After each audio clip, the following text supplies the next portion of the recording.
मुस्कान जी कोलकाता से। श्री हरिवंश। श्री हरिवंश महाराज जी, आपके चरणों में कोटि कोटि नमन।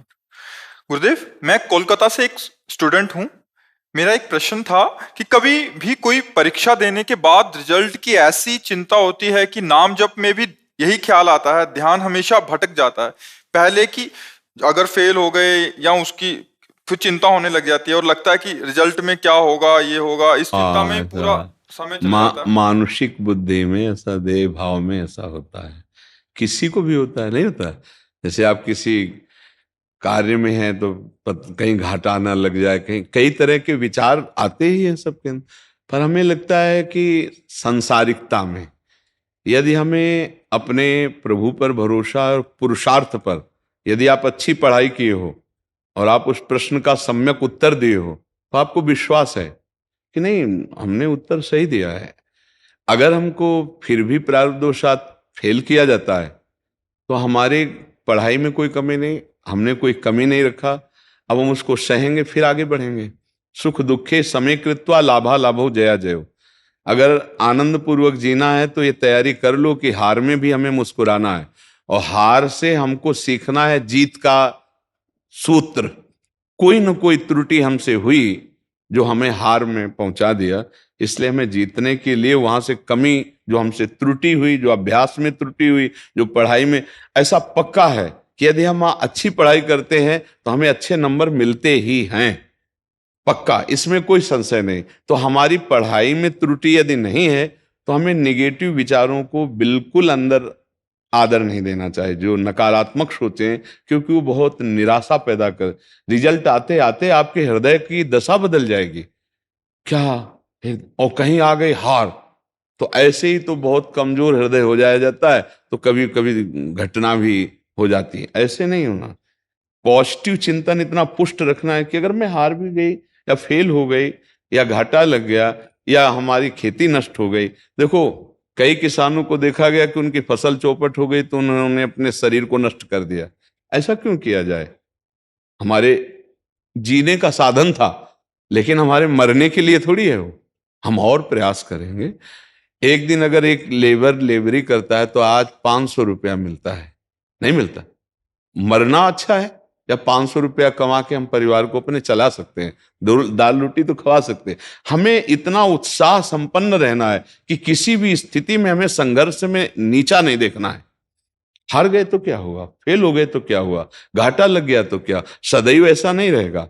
न दिन रहता है न रात रहती है, तो बराबर न कोई सुखी रहता है न कोई बराबर दुखी रहता है। इस संसार का नियम सुख दुख का क्रम चलता रहता है। तो हमें दुख में निराश नहीं होना और सुख में फूलना नहीं। विजय हो गई या हम पास हो गए या हमें लाभ मिल गया तो गंभीर रहना है, उसमें इतना अभिमान नहीं झलकाना कि हमारी विजय हो गई। या अगर झलकाओगे तो फिर जिस दिन हार होगी उस दिन जीना मुश्किल हो जाएगा। अगर सुख का भोग करोगे, विजय का भोग करोगे, तो दुख का जबरदस्ती भोग करना पड़ेगा, हार का शोक भोग करना पड़ेगा। तो विवेक से चलो बच्चा, नाम जप करो, और नाम जप करते हुए पढ़ाई को पूजा समझो। अगर हम सांसारिक पढ़ाई पढ़ रहे हैं तो ये संसार भगवान का है। हम किसी पद में जाएंगे, किसी गृहस्थी में जाएंगे, तो हम अपनी पढ़ाई का सदुपयोग करते हुए विनय पूर्वक हम उसका प्रयोग करेंगे। तो हम अगर एक परिवार की सेवा कर ली तो राष्ट्र के हम किसी कोने की सेवा कर रहे हैं। और अगर कहीं कोई नौकरी मिल जाती है, राष्ट्र सेवा का अधिकार मिल जाता है, तो हम अगर 4 लोगों को गुण दे सके, शिक्षा दे सके, तो हमारा जीवन ठीक हो जाएगा। तो हमें इस उद्देश्य से चलना है। आजकल केवल हमारा शरीर पोषण ही उद्देश्य हो रहा है, न राष्ट्र सेवा का उद्देश्य हो रहा है, न धर्म पालन का उद्देश्य हो रहा है। ये मनुष्य जीवन का लक्ष्य नहीं। मनुष्य जीवन का लक्ष्य है धर्म पूर्वक चलना, कष्ट सहते हुए राष्ट्र के लिए, भगवान के बताए हुए मार्ग धर्म के लिए हम अपने जीवन को समर्पित कर दें, तो हमें भगवत प्राप्ति हो जाएगी। पर भगवत प्राप्ति चाहता कौन है? आज चाहत है धन की, पद की, क्योंकि हम उससे अपने भोगों को भोग सकें जो हमारे अंदर कामनाएं। और ये जैसे आग में घी डालते जाओ तो अग्नि बढ़ती है, घटती नहीं, ऐसे भोगों के भोगने से, धन की प्राप्ति से, धन की चाह और भोगों की चाह बढ़ती है, मिटती नहीं। आज तक कोई तृप्त नहीं हुआ। अगर कोई तृप्त है तो विवेकवान, नमक रोटी खाता है, विवेक से धर्म से चलता है और संतोष रूपी धन में वो सुखी, ऐसा भगवान का भक्त होता है। राधा वल्लभ दास जी, मलूक पीठ से। महाराज जी, आपके चरण कमलों में दास का कोटि कोटि प्रणाम। महाराज जी, आप संतों की कृपा से नाम का कुछ आनंद मिला, वो अब बंद हो गया है। महाराज जी, उसी के विषय में महाराज जी पूछना था कि कैसे। देखो, अगर 2-3 दिन विक्षेप पड़ता है तो भोजन का प्रभाव होता है, अगर लंबे समय तक तो वैष्णव अपराध होता है। महाराज जी, किसी वैष्णव को कुछ बोल दिया था। हाँ, तो देखो है ना, मानसरोवर गए, हाँ वहां श्री जी ने प्रेरणा की कि आप क्षमा मांगो, तो हम हाथ जोड़ के साष्टांग दंडवत करते हुए हमसे जो अपराध बना है आप क्षमा करो। किससे कहा?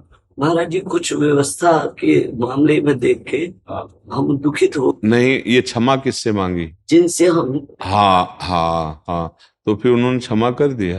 महाराज जी, वो तो उस समय तो यही बोले कि हम आपको क्षमा करते हैं, उन्होंने भी यही किया, परंतु महाराज जी हमारा जो आदत लुट गया है महाराज जी, हम मर हो सकता है महाराज आपका और कहीं अपराध वैष्णव बना हो, आप ध्यान दो। क्योंकि अगर वो संत हृदय से कह देते हैं कि हमने क्षमा किया और नहीं भी क्षमा करते तो प्रभु क्षमा कर देते, क्योंकि आपने उसका प्रायश्चित कर लिया ना, अब उनके ऊपर पूरा आधार नहीं होता। पर इसीलिए आए आप समर्थ महापुरुष। नहीं, देखो इसमें सब असमर्थ होते हैं, इसमें स्वयं को ही ढूंढना होता है। जब हरिराम व्यास जी ने श्री कबीर दास जी के प्रति ऐसा कहा कि वो निर्गुणिया संत हैं, ऐसा ऐसा, तो उनकी लीला बंद हो गई। तो गुरुदेव श्री हरिवंश महाप्रभु से उन्होंने प्रार्थना की कि भगवान, जैसे आप छटपटा रहे हो ना, ऐसे वो विकल थे कि प्रभु क्या हो गया अंदर से। तब वो महाप्रभु ने कहा किसी प्रभु के लाड़िले का अपराध बन गया। तो उनका ऐसा, तो फिर कहा कबीरदास जी के प्रति ऐसा कहा। अच्छा, हमें ये लगता है कि हम वैष्णवों को दूसरों के देखने की वृत्ति क्यों बनी हुई है? तेरे भावे जो करे भलो बुरो संसार, नारायण तू बैठ के अपनो भवन भुआल।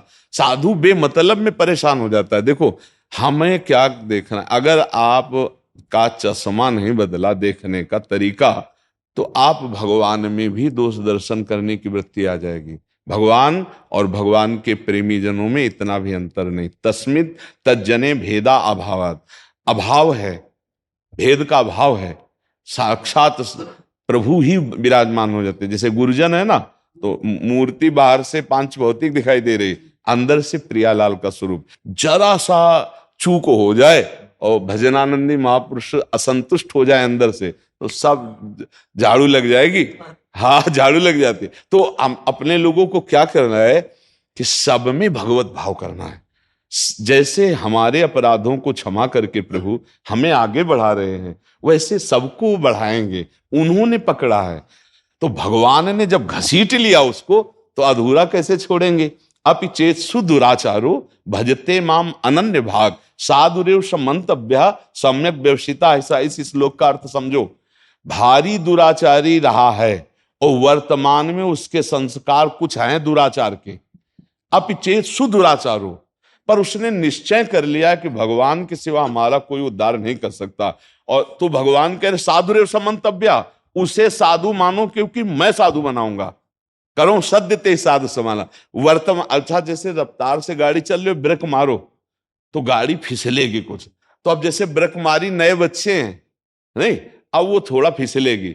अब जब डांट पड़ेगी, महापुरुषों की नजर जाएगी, तो सुधार हो जाएगा। अब कह दिया जाए कि अरे वो साधु तो ऐसे देख रहा है, वो साधु था ही नहीं, न था वो साधु, शरण में आया अब साधु बनेगा, है नहीं।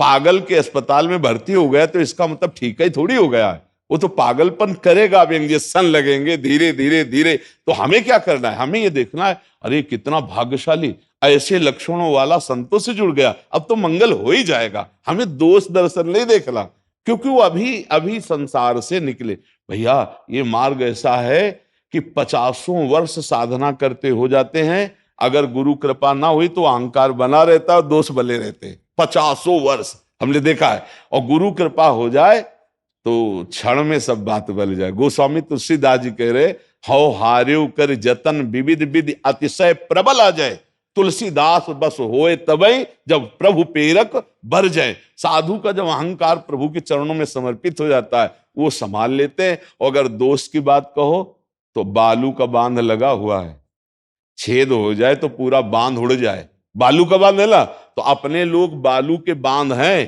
प्रभु रोके इसलिए रुका हुआ है। अगर वो हाथ हटा ले तो अभी पूरा बांध उड़ जाए। आप पक्का समझो। नारद जी जैसे महापुरुष इतना अहंकार हुआ कि मैं तो काम विजयी, तो अब शिव जी के पास जाके कहते हम तो काम विजयी। कहा भगवान से मत कहना। उनको लगा ये हमारा यश नहीं सह पा रहे, तो भगवान से जाके सीधे कहा प्रभु मैं काम विजयी। तो जो रचना रची कई बार हम सुना चुके हैं। इतने बड़े अवतारी महापुरुष को भी माया ने ऐसा बावरा कर दिया, तो हम लोग तो माया से ही बले हुए। वो तो अवतार है, भगवान के पार्षद है। इसलिए हमें किसी के दोष दर्शन, आज का सत्संग अगर कोई सुना हो तो ना, हाँ, आज के सत्संग में चैतन्य महाप्रभु पूज्य श्री रघुनाथ दास गोस्वामी को यही उपदेश करे थे कि वैष्णव का पहला धर्म है कि साधु संग करे, नाम जप करे, गुण कीर्तन करे। और दूसरी बात है कि किसी की निंदा ना सुने और ना करे। तो अपने लोगों से गलती क्यों हो जाती है? अपने लोगों को सावधान रहना है कि अगर हम किसी संत के विषय में समीक्षा करेंगे तो कुछ गुण मिलेंगे और कुछ दोष मिलेंगे, फिर वो हमारी गलती बन जाएगी। देखो, अंदर की स्थिति अलग होती है, बाहर का व्यवहार एक अलग होता है। हमने एक बहुत बड़े महापुरुष को देखा, श्री स्वामी अनंग बोधाश्रम, स्वामी जी निम्बुआ घाट के पास असनी है, वहां दिगंबर रहते थे। पर जैसे कोई जा रहा ना, वो खेती करने वाले जो गंगा किनारे करते हैं फलों की खेती, क्यारी बना के बारी लगा के, तो ऐसे ए भैया रुको, दिगंबर धर्म सम्राट करपात्री जी जिनकी दंडवत करते, वो महापुरुष एक खेती करने वाले के पीछे 100 कदम चलते। वो कहता बाबा तुम तो रोज मांगते, अरे दे दे यार, तो इतनी खैनी वो ऐसे बनाता हो ऐसे। अब बताओ क्या आप देखोगे? और ब्रह्मबोध संपन्न महापुरुष करपात्री जी एक बार यज्ञ किए असनी में, तो सब महात्माएं बड़े बड़े, वो जब नहीं गए तो किसी ने कहा कि स्वामी अनंग बोधाश्रम स्वामी नहीं आए, तो बोले उनके पास जाओ, स्वयं ब्रह्म विराजमान है गंगा किनारे, उनको किसी की जरूरत नहीं है। और जाके साष्टांग दंडवत करपात्री जी। ऐसे महापुरुष तमाकू मांग रहे थे। अब क्या? तो महापुरुषों की बाहरी चेष्टाओं में, व्यवहार में हमें दोष नहीं देखना। फिर साधक तो बेचारा दोष से युक्त होकर ही आया है निर्दोष बनने के लिए। अब भगवत कृपा से धीरे धीरे धीरे निर्दोष, वैष्णव वेश तो तुरंत साधु बना देता है, नहीं बना देता, लेकिन अब देखो कितने वर्ष लगते हैं उसको साधु बनने में। तो देखो हम लड़ रहे हैं, इसमें निंदनीय बात नहीं, हम लड़ रहे हैं, पूरे जीवन लड़ेंगे और इनसे हमें जीतना है गुरु कृपा से, हरि कृपा। पर हम तभी जीत सकते हैं जब हम ये अपने अंदर देखें कि आज तक हम ये सुधार नहीं कर पाए कि दूसरे में दोष देख रहे, तो दूसरा क्या कैसा, हमें अपना देखना है। पूरा जीवन साधु का युद्ध में होता है, हम एक एक वृत्ति को सुधारते हैं। और इसके बाद अगर महापुरुषों और संतों को देखो तो उन्होंने अपने दोषों का वर्णन किया है। आप जिन महापुरुष को भी देखो अपने दोषों का वर्णन किया है। हमारे हरिवंश महाप्रभु कहते क्वाहम तुच्छा परम अधमा प्राण हो गर्ह कर्मा यत्तन नाम स्मृति महिमा हरेश वृंदावन से। ए भाई माए, कहाँ तुच्छ अधम अपराध करने वाला और कहाँ वृंदावन की महिमा से प्रकाशित राधा नाम। बोले ये तो सिर्फ कृपा से है। कहाँ मैं अधम? आचार्य हैं, आचार्य हनुमान जी आचार्य भक्ति के, और कह रहे हैं असमय अधम सखा सुन मोहू पर रघुवीर। अपने को अधम बता रहे हैं ना, कि फिर भी भगवान की कृपा है। तो हम लोग तो अधम है ही हैं, वो तो महापुरुष होकर ऐसा बोल रहे हैं। जब हम अपने में देखेंगे दोष तो हम दूसरे में नहीं देख पाएंगे, और जब हम अपने में गुण देखते हैं तब हम दूसरों में दोष देखते हैं। इसलिए भगवान से, गुरुदेव से क्षमा मांगो, तो जितने सृष्टि में हमारे अपराध हुए जहां भी, वो सब क्षमा हो जाएंगे। गुरुदेव के चरणों में बैठकर उनसे प्रार्थना करो कि मैं थोड़ा परेशान हूं, हमें पता नहीं चल पाता कहाँ अपराध बन गया है। तो गुरुदेव अखंड मंडलाकारम व्याप्तमेन चराचरम, सबके हृदय में विराज, और गुरु क्षमा कर दे, फिर किसी के, हाँ, फिर सबका क्षमा हो जाता है। तो ऐसे हम कहाँ तक ढूंढेंगे? तो गुरुदेव के चरणों में बैठकर प्रार्थना करो, और ये एक नियम बना लो महाराज आज से कि वाणी से हम किसी की निंदा नहीं करेंगे। अगर हमारे मन में आ जाता है ना कि ये गलत है, तो हम उसकी उपेक्षा करेंगे, पर वाणी से नहीं बोलेंगे। अगर वाणी से बोल दिए तो अपराध लगता है। ऐसे मतलब ऐसे तो दिखाई देता है ना, जब गलत कर रहे तो दिखाई नहीं दे रहा, पर हम निंदा नहीं करेंगे क्योंकि हमारा साधु स्वरूप है, हमारा अपने मार्ग में खुद हमको ठीक होना है। अगर हम किसी की दोष वृत्ति देखेंगे तो वो दोष हम में आ ही जाएगा। हमें लगता है इसलिए बचना चाहिए गुरुदेव की कृपा से, और सबके प्रति भगवत भाव रखना चाहिए। हाँ, अपना जैसे कोई मित्र है, शिष्य है, अपना परिकर का है, हमें दोष दिखाई देता है तो प्रार्थना करते हैं, ये भाई गुरुजी ने कहा था और सत्संग में सुना है, ये जो आप चल रहे हो थोड़ा गलत है, इसका सुधार कर लो। उससे कहने में कोई दोष नहीं, लेकिन उसके पीछे कहने में वो निंदा हो जाती है। जैसे हमें आप गलत दिखाई दे रहे हो तो हम आपसे अकेले में मिलके प्रार्थना करें कि देखो भाई आप अपना सुधार करो, इसमें दोष नहीं लगेगा। अगर आप गए और फिर कहा देखा बड़ा भगत बोलता ऐसे ऐसे, अब चौपट हो जाएगा। सामने अपने मित्र के या सामने अपना कोई पन है और हमें दोष दिखाई देता है तो हम उससे बात कर लें तो कोई बात नहीं है, लेकिन उसके पीछे उसकी जो बात हुई वो जो निंदा होती उसको फिर न करना चाहिए। पिता को, संत को, गुरु को यह अधिकार है कि वो अपने पुत्र पर या समाज पर या शिष्य पर दोष दर्शन करके उसका सुधार करे। हे भाई सुनो, तुम गलत करते हो, ये तुम्हें छोड़ना चाहिए।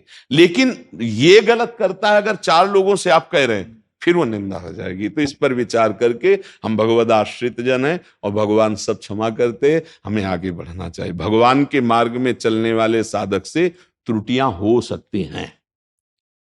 क्यों हो सकती है? क्योंकि वो तुरंत सिद्ध संत थोड़ी हो जाता है, समय लगता है, फिसलता है, फिर संभलता है, दौड़ता है, फिर घुटने टेकता है, फिर आगे। अपने लोग पूरे जीवन को देखो ना, ईमानदारी से देखो, क्या जिस दिन से भगवान में हम आ गए तो हमसे कोई गलती नहीं हुई? गलतियों का भंडार भगवान ने बचाया, भगवान ने उसको नष्ट किया। तो हम जब अपनी गलतियों को क्षमा कर सकते हैं तो दूसरों की है अपनी 1000 क्षमा कर सकते, दूसरे की 1 नहीं क्षमा कर सकते। हम सबका यही स्वभाव है। देख लो, अपनी गलतियां 1000 हैं जिनको छुपा लिया और क्षमा कर दिया, तो ये गलत है। जैसे हमको भगवान ने, ऐसे उसको भी क्षमा मिले और उसकी बुद्धि शुद्ध हो, ये हमारी प्रार्थना होनी चाहिए कि भगवान आप उसको भी क्षमा कर दो, और हे भगवान इसकी बुद्धि शुद्ध कर दो, हे नाथ इसका मंगल कर दो, ये जीव आपका है। और प्रभु आज हमारी दृष्टि पड़ गई है, अब आपके दास की दृष्टि पड़ी है तो इसका मंगल होना चाहिए। संतों का ऐसा स्वभाव होता है। तो आप तो संत हैं, आप गुरुदेव की चरण रज में बैठकर उनसे क्षमा मांग लीजिए, किसी के दोष मत देखिए। अगर दिखाई दे तो वर्णन मत करना, वर्णन करने में बड़ी हानि हो जाएगी। भैया भगवान जो जैसे चला रहे माया कर चले, हमें अपना सीधा मार्ग। तृणादपि सुनीचेन तरोरियु सहिष्णुना अमानिना मान देन कीर्तनिया सदा हरि। सबसे छोटे बन के रहे तो माया प्रश्न नहीं करेगी, निकल जाओगे। थोड़ा बड़े बनने की कोशिश करोगे तो प्रश्न आ जाएंगे माया के, और माया के प्रश्न से मायाधीश छुड़ा ले तो छुड़ा लेने अच्छे अच्छे। शिव विरंचिका मोहई को है बपुरान। इसलिए हम लोग तो कुछ है ही नहीं ना। हाँ, मेरे से अपराध हुआ कि मैं क्षमा भी मांगे आया, पर चर्चा जरूर। वो चक्कर क्या हुआ महाराज जी, कुछ ऐसा कार्य हुआ उसे हम इस विषय में नहीं जाते, इस विषय में देखते हैं कि यदि हमें भगवत प्राप्ति करनी है तो हमको सहना पड़ेगा, हमको सहना पड़ेगा। सहत सहत बाढ़े भगत ग्रहतन गुरु हितगार। अपने को सहनशील, आशय उदार, धीरज सहित विवेकी, क्योंकि भगवान उसको प्रेरित करेंगे। वो हमारे सामने छल करेगा, कपट करेगा, हमें गाली देगा, हो सकता है हमारा अपमान करे, लेकिन हम सह गए तो हम क्लास में आगे बढ़ गए। और अगर हम बिगड़ गए, क्रोध कर दिया और निंदा कर दी, तो हम क्लास में फेल हो गए। ये हमारी परीक्षाएं हैं।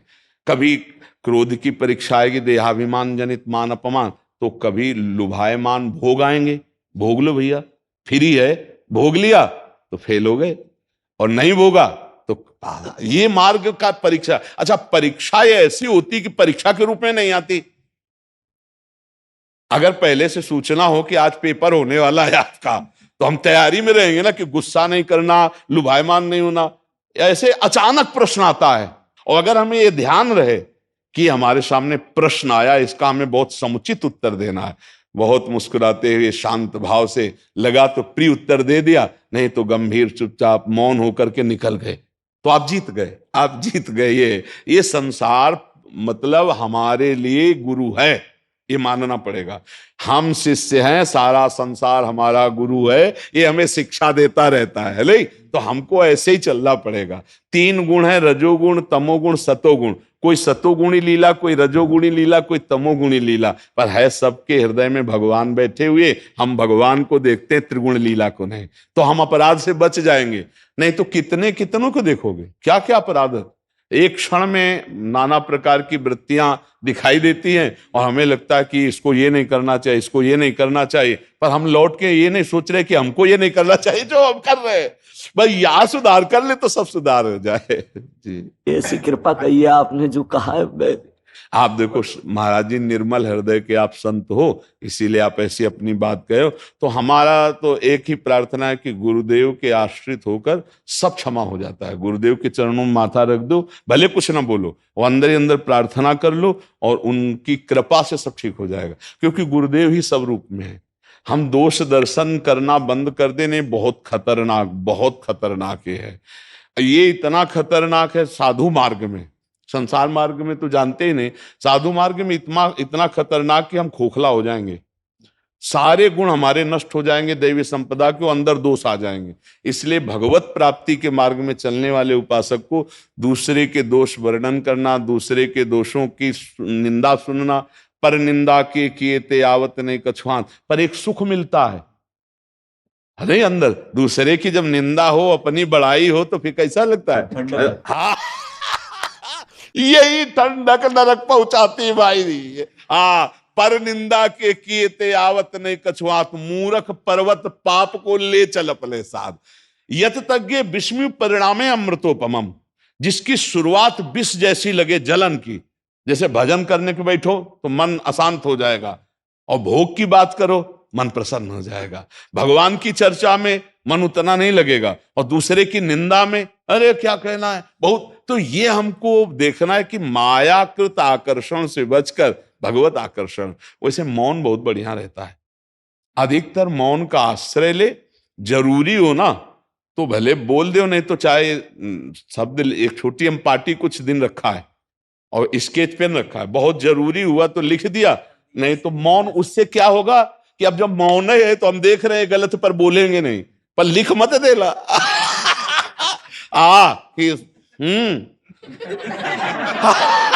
गड़बड़ हो जाएगा फिर।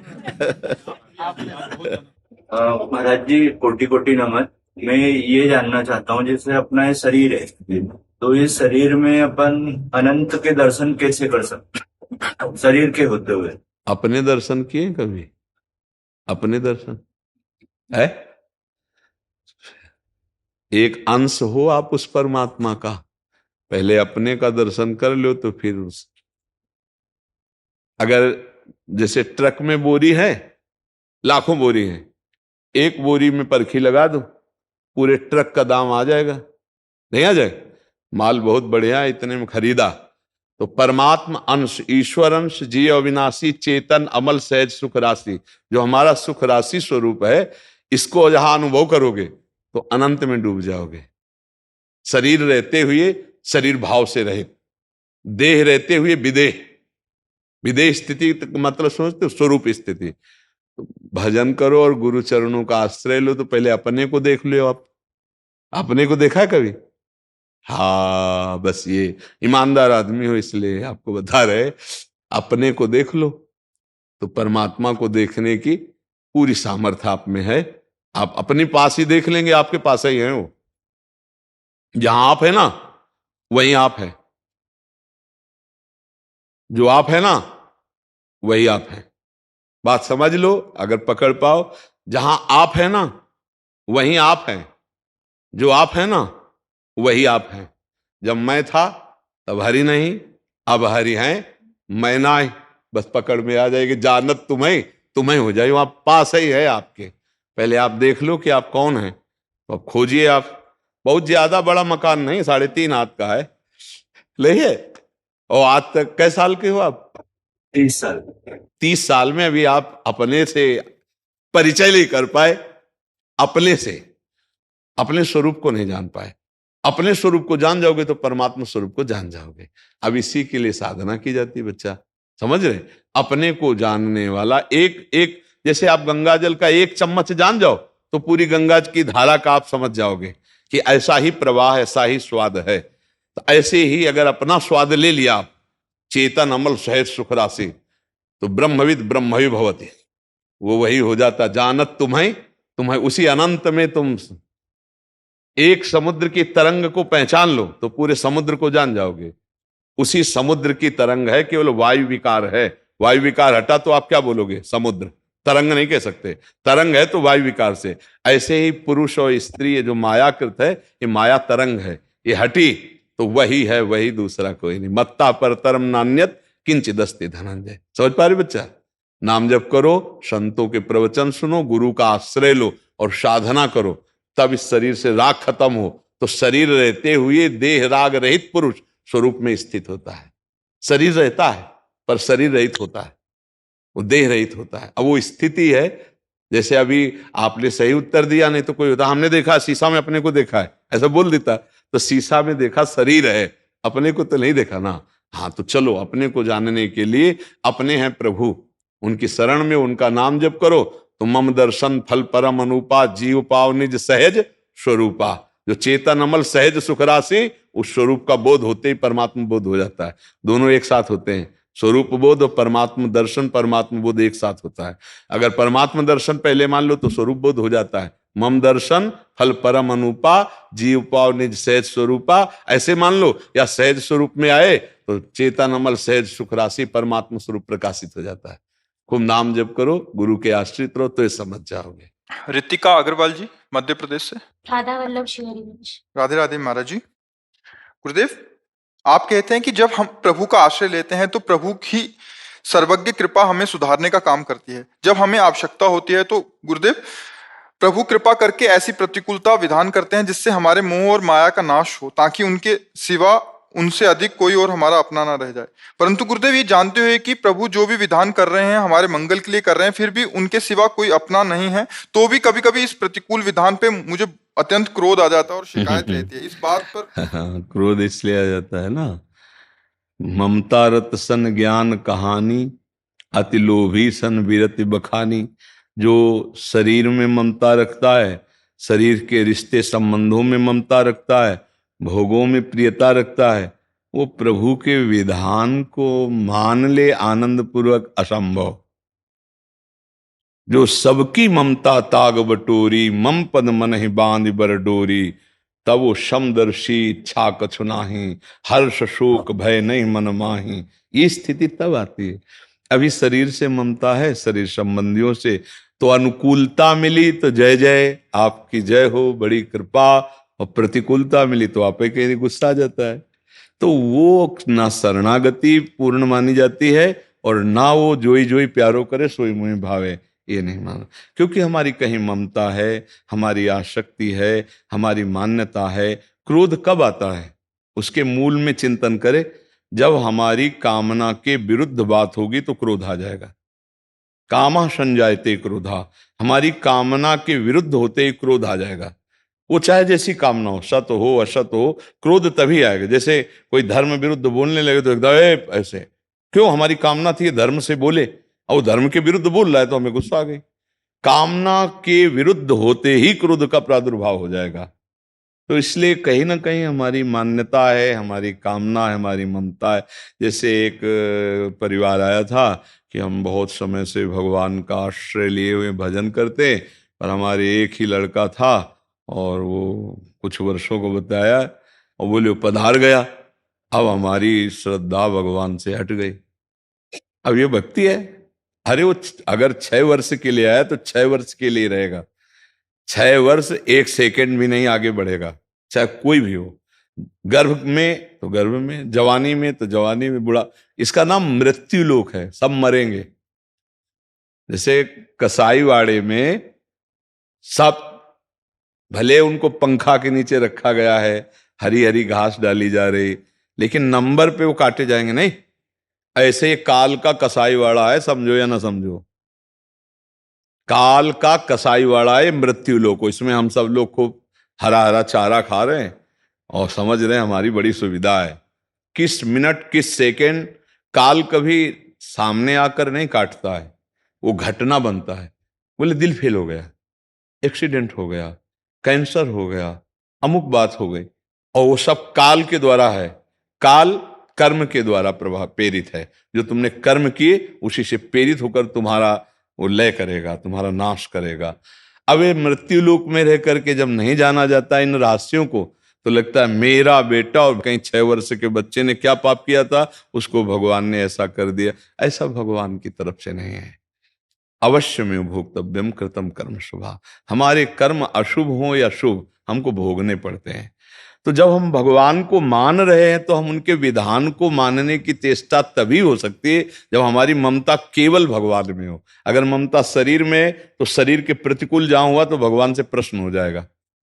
गुरुदेव, आगे का प्रश्न ये था कि मुझे गुस्सा इसलिए, क्रोध इसलिए नहीं आता है कि प्रभु ने ऐसा किया, क्योंकि आपकी कृपा से समझ में आ गया है कि संसार में कोई अपना नहीं है और वो प्रभु ने बचपन से समझाया है। परंतु क्रोध इसलिए आता है कि दुनिया में कुछ नहीं चाहिए, संसार में कुछ नहीं चाहिए, पर उनसे तो प्रेम की अपेक्षा रख सकते हैं ना, उनसे दुलार की जैसे आवश्यकता है। आश्रय किसी क्रोध की जरूरत नहीं, प्रेम की भिक्षा रो के मांगी जाती है, ऐसे प्रभु डांट के के। प्रेम। हाँ तो ऐसे भगवान से डांट के कोई मांगा है क्या? ए अपना प्रेम दो, नहीं गुस्सा आ रही है हमें, ऐसे थोड़ी। जब कभी मांगा गया तो रो रो के मांगा गया ना। हा नाथ, हा प्राण प्रीतम, जैसी भी परिस्थिति आप कृपा करो, मुझे आपके चरणों में प्रेम। प्रभु से दैन्यता से प्रेम मांगा जाता है, गुस्सा करके थोड़ी मांगा जाता है, नहीं। और नाम जब करोगी ना तो दैन्यता आ जाएगी। कैसी भी प्रतिकूलता हो, नाम जापक में गुस्सा नहीं आता, रोना आता है। परिस्थिति बिगड़ती है, भजन में विघ्न पड़ता है तो रो देता है। क्रोध की जरूरत नहीं। बिन रोए किन पाइया प्रेम प्यारा अमित, कबीरा हंसना छोड़ दे रोने से कर प्रीति, बिन रोए किन पाइया प्रेम प्यारा अमित। जब हम रोते हैं, प्रभु के लिए बिलखते हैं, तो प्रभु हमें अपना करुणा करके प्रेम का रसास्वादन कराते हैं। कोई धमकी से गुस्सा से थोड़ी प्रभु से आज तक प्रेम प्राप्त कर पाएगा। वैसे अपनेपन की शिकायत है कि जैसे जब नहीं सुनते हैं तो आप कहते हैं ना प्रभु से नहीं, मना देखो एक बात बताएं, माँ से शिकायत करने का अवसर ही नहीं मिलता। करते। वो हमारी थोड़ी अज्ञान की वृत्ति होती। माँ तो हमें पहले से, जब हम शिकायत करने लायक नहीं थे तब से वो हमारी व्यवस्था कर रही है, नहीं कर रही थी। अब माँ से हम क्या शिकायत करें? जब हमें ज्ञान नहीं था, जब हम उसकी गोद में शौच करते थे, तब वो हमें पालन पोषण किया। ऐसे ही हमारे प्रभु अनंत माताओं जैसा दुलार अपने भक्त के प्रति रखते हैं। तो मुझे लगता है शिकायत का तो कोई अवसर ही नहीं देते। सर्वज्ञ हैं, वो सब जानते हैं, सर्वशक्तिमान है, वो सब कुछ कर सकते हैं, वो हमारे प्रीतम है। तो मेरे लिए जो विधान किया है वो बहुत उत्तम किया है। अब हमारा केवल कर्तव्य है कि हम नाम जप ना छोड़ें। नाम जप हम करते रहें, शेष हम आपसे प्रार्थना करते हैं, कभी नहीं मांगना पड़ेगा। जिस समय ज्ञान चाहिए ज्ञान दे देंगे, प्रेम चाहिए प्रेम, पर उतना नाम जप होना चाहिए। नाम जितना एकत्रित कर लोगे उतना ही ज्ञान, उतना ही प्रेम, उतना ही आनंद आपको प्राप्त होगा। तो अब हमारी तरफ की बात, हमें गुस्सा अपने पर आनी चाहिए कि मेरा निरंतर नाम क्यों नहीं चलता। इतनी महिमा सुनने के बाद नाम भजन क्यों निरंतर नहीं आता है। हाँ तो बस अपने ऊपर गुस्सा का मतलब क्या है? आज से 4 रोटी खाते हैं 3 पाएंगे, 6 घंटे सोते हैं 4 घंटे सो के काम चलाएंगे, संयम से रहेंगे, खूब नाम जप करेंगे, सबकी सेवा करते हुए। गृहस्थी का भजन ऐसा नहीं होता कि माला लेके बैठ गए। परिवार में जो सेवाएं हैं वही भगवान की पूजा मानते हैं, और अंदर से राधा राधा राधा राधा राधा जपते हुए सबकी सेवा कर। और जो गृहस्थी में ये कि पूजा फैला दी, अब परिवार के जनों को समय से, किसी को ड्यूटी जाना है, किसी को अलग अलग सेवाएं, और आपके ऊपर भार है सेवा का, और आप तो पूजा, वो पूजा फिर माननी नहीं होगी। पूजा वो माननी है कि आप व्यर्थ समय नष्ट मत कीजिए। जब सब कार्य हो गए तो पूजा में बैठ जाइए, नहीं, वो सबसे बड़ी पूजा है कि समय से सबको भोजन व्यवस्था जो है वो समय से यथोचित सबकी कर दी। राधा राधा राधा राधा राधा। अब खाली समय बैठे तो टीवी नहीं देखना, खाली समय बैठे तो पड़ोसी से प्रपंच नहीं करना, एकांत में बैठकर हम अपने ठाकुर सेवा कर रहे हैं, पाठ कर रहे हैं। लेकिन जिस समय परिवार की सेवा का अवसर है उस समय सेवा करना, चाहे वो पुरुष हो चाहे वो स्त्री शरीर हो। गृहस्थी में अपने कर्तव्य को प्रधान पूजा मानकर भगवान का नाम जप किया जाए तो भगवत प्राप्ति निश्चित है। हर कार्य करते हुए नाम जप करना। समझ पा रहे आप जी? महाराज जी, एक आपने हार और जीत की बात की। महाराज जी, क्या होता है कि जैसे हार गए तो बहुत निराशा आ जाती है। तो कभी कभी क्या होता है कि जैसे मान लो एक भारत का कोई मैच चल रहा है, पूरे देशवासियों का एक आस्था होती है, और वो कोई हनुमान चालीसा पढ़ रहा है, कोई हवन कर रहा है, और फिर हार जाए तो एक निराशा आती है कि भगवान ने हमारी इच्छा पूरी नहीं की। तो नहीं। हमसे इसमें अभ्यास काम आएगा या महाराज जी प्रभु का जैसे कोई इसमें हम आपको बताएं, अभ्यास काम आएगा। बंदूक रख दिया, गोली रख दिया, और अभ्यास की त्रुटि है, और पूरी हनुमान चालीसा पढ़िए कि हम अभी शूट करेंगे, तो बस वो ये व्यर्थ की बातें हैं। नहीं, ये व्यर्थ की बातें। ऐसी जगह भक्ति का प्रयोग करके उपहास नहीं कराना चाहिए। उसमें अभ्यास काम करेगा भाई। अगर अभ्यास शब्द भगवान ने उपदेश ना किया होता तो हम मान लेते अभ्यास योग युक्त चेतसा नान्यगामिना। अर्जुन, तुम ऐसा अभ्यास करो कि तुम्हारा चित्त सदैव मेरे में लगा रहे। अब हमने जिंदगी में कभी बंदूक है नहीं पकड़ी, अब हम रख दें और सारे मंत्र उच्चारण करें कि अब हम उठाएंगे और सीधे लक्ष्य में मारेंगे, कभी नहीं लगेगा। कि भगवान हमारा निशाना सधवा देंगे, कभी नहीं। गुरु करो किसी गोली चलाने वाले को, और उससे अभ्यास करो, और नाम जप करते रहो। वो तुम्हारी भागवती की यात्रा है, लेकिन गोली चलाने की यात्रा में तुम्हें किसी गोली चलाने वाले का ही जो शिक्षास्पद है वो अनुकरण करना पड़ेगा। एक आंख बंद करो, एक ऐसा लक्ष्य करो, ऐसा सालों अभ्यास के बाद वो जरा में ऐसे गोली मार देगा। अभ्यास, इसमें प्रार्थना, इसमें सब नहीं। ये बहुत उपहास का विषय है कि हो रहा है क्रिकेट, हम कर रहे हैं हवन, समझ रहे। अब वो अभ्यास में देखो, कुछ ऐसे लोग होते हैं जो बिल्कुल भगवान को नहीं मानते। जैसे विदेश के ऐसे खिलाड़ी होते हैं, कोई भगवान से मतलब उनका नहीं। वो अभ्यास में रात दिन उसमें इतना कि वो बाजी मार ले गए। अब हमारे यहां छोटी छोटी बातों में भगवान को सामने कर दिया जाता है। अभ्यास और सांसारिक क्रियाओं में अंदर भगवान को रखते हुए चलो। अब जब हार हो जाती है या हम कोई ऐसा विपरीत फल देखते हैं तो कर्मण्ये वाधिकारस्ते मां फलेषु कदाचन, हम उसमें समान भाव लाते हैं कि चलो कोई त्रुटि हमसे अभ्यास में हुई। इसमें भगवान की इच्छा को हम नहीं देखेंगे, इसमें हमारे अभ्यास की त्रुटि है। अब यहां हम हनुमान चालीसा सब मिल करके पढ़ रहे हैं, और उनकी हालत क्या है कि वो शराब पीते हैं, वो मांस खाते हैं, वो व्यभिचार करते हैं, उनको कोई धर्म से मतलब नहीं, पर अभ्यास ऐसा किया और जीत ले गए बाजी, तो अब उपहास नहीं हुआ। तो प्रभु अभ्यास में हनुमान चालीसा का प्रयोग न किया जाए, वो अध्यात्म के लिए है, और अभ्यास प्रकृति के खेलों के लिए, सांसारिक के लिए। कभी हल नहीं चलाया, समझिए, और बैल और हल पूरा फिट करके रख दिया गया, और इसके बाद पढ़े हम हनुमान चालीसा कि हल चल जाए। नहीं भाई, ये अभ्यास का विषय है। हनुमान चालीसा श्री राम जी को प्रसन्न करके माया पर विजय प्राप्त करने के लिए। हनुमान चालीसा काम क्रोध लोभ मोह मद मत्सर इन पर विजय प्राप्त करने के लिए। क्रिकेट पर जीत, तो ये थोड़ा सा उपहास होता है। जैसे जीत ले गए सामने वाले, हम लाखों हनुमान चालीसा पढ़ रहे थे, अब क्या होगा? वो उपहास करेंगे। कई जगह ऐसी जगह होता है जहां हमारा उपहास हो जाता है। हम धर्म को धर्म की जगह रहने दें और प्रकृति के अभ्यास को अभ्यास की जगह रहने दें, वहां अपने धर्म को ना जोड़ दें। ये बड़ी हानि का विषय होता है, बड़ी हानि का विषय होता है। जब उसका नकारात्मक फल आता है तो फिर सबकी श्रद्धा डर, फिर तुम्हारी भी मेरी श्रद्धा कि हनुमान चालीसा का क्या फल, हनुमान जी ने ऐसा, तो हनुमान जी वहां बैठ बल्ला में नहीं खड़े होंगे जाके, तुम अभ्यास उसका करो। देखो अलग अलग क्षेत्र है। अगर धनुर्विद्या सीखनी तो स्वयं राम जी धनुर्वेदता के पास, मंत्र विद्या सीखनी मंत्रविद्ता के पास, स्वयं भगवान ऐसा आचरण किए गुरुजनों के नीचे बैठकर। उनको कौन सा ज्ञान नहीं है, लेकिन उन्होंने किया है। तो इसके लिए हम आराधना है भगवत प्राप्ति के लिए, और व्यापार और संसार में जीने के लिए इसकी प्रवीणता चाहिए। इसकी प्रवीणता के लिए हम वही, अब जैसे इंजन है एक कोई, अब हम बहुत मंत्र जानते हैं बहुत, तो हमारे मंत्र से इंजन चलेगा क्या? और उसका इंजीनियर चाहिए भैया, वो देखेगा उसमें कमी क्या है। अब कहते बहुत ज्ञानी हो, बहुत सिद्ध हो, तो इंजन चला के दिखा दो।